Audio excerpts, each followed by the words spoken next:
যেতিয়া ভোট আহিব নিৰ্বাচন আহিব আমাৰ ভৰি ধৰিব তেতিয়া আহি খালি ভৰিৰে আমি খোজকাঢ়ি যাব পৰা নাই। এইখনেই হ'ল ৰাস্তা আমাৰ। যোৱা কেইবা বছৰৰ পৰা আমি আমাৰ বক সমষ্টিৰ বিধায়িকা নন্দিতা দাসক বিনম্ৰভাৱে অনুৰোধ কৰি আছোঁ। আমাৰ এই গাঁৱৰ বিভিন্ন স্থানীয় ৰাইজে যিসকল মুৰব্বী আছে, গুণী জ্ঞানী ব্যক্তি আছে, নন্দিতা দাসক ইতিমধ্যে বাৰে বাৰে ৰিকুৱেষ্ট কৰিছে, কিন্তু তেওঁ মানে কেয়াৰেই নকৰে। যেতিয়া ভোট আহিব নিৰ্বাচন আহিব আমাৰ ভৰি ধৰিব তেতিয়া আহি।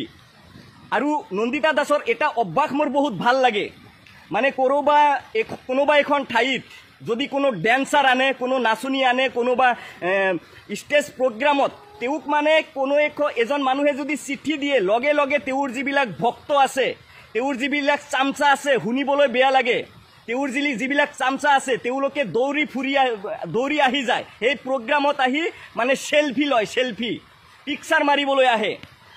নন্দিতা দাস, আপোনাৰ যিবিলাক ভক্ত আছে সেই ভক্তসকলক এতিয়া লগত লৈ আহক আৰু এইখন ৰাস্তাত আহি চেলফি লওক হা। এই চাওক আমাৰ ৰাস্তা। আপোনাক ক'বলৈ গ'লে বহুত ক'ব পাৰিম। আপুনি এজনী মহিলা বিধায়িকা আপোনাক সন্মান কৰোঁ, কিন্তু আৰু আমি কিমান ধৈৰ্য ধৰি থাকিম? আজি যদি আপুনি বিধায়িকা নহয় যদি বিধায়ক হ'লে হয় তেতিয়াহ'লে কিন্তু কথা বহুত বেয়া আছিলে।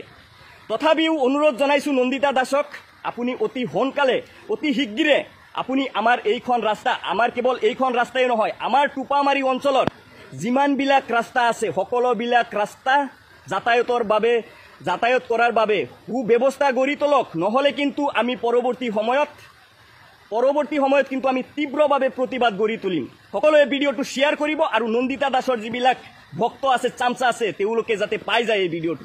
জয় আই অসম।